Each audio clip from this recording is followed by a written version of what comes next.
Perhaps the biggest question facing the Big 12 is whether the lack of a conference title game will hurt the league in 2015 the way many believe it did in 2014.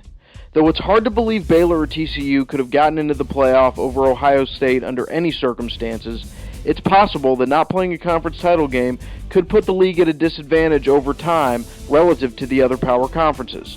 The Big 12 has stuck firm to its 10-team round-robin format, but a second straight year of getting left out of the playoff could have significant consequences that Commissioner Bob Bowlesby may be forced to address.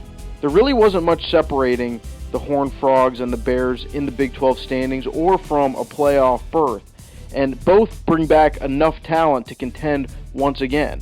TCU's got more experience at quarterback with Trevon Boykin, but Baylor keeps churning out good ones, and Seth Russell seems like the next in line.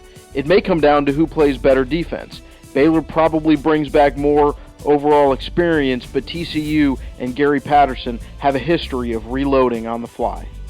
Bob Stoops has been one of the most consistent winning coaches in all of college football over the last 15 years, but there's some angst around the program after last season when the Sooners were expected to contend for a national title, but were pretty much a non-factor by November.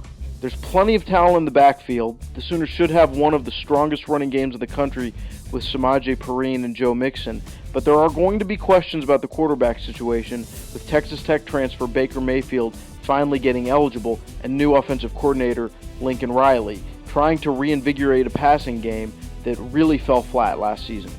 Texas Tech was a mess on defense last season, giving up 41 points per game and struggling to a 4-8 record in Cliff Kingsbury's second season after he became one of the hottest coaches in all of college football. To address the issues on that side of the ball, the Red Raiders brought in defensive coordinator David Gibbs, who engineered a major turnaround at Houston and plays an aggressive style dependent on forcing turnovers.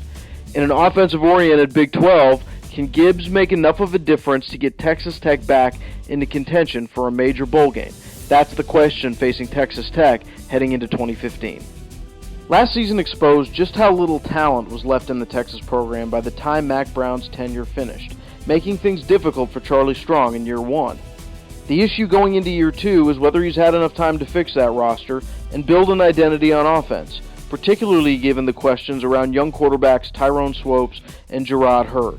Texas is going to play more of a spread offense this year, but if they don't have the personnel to run it, things may get worse before they get better.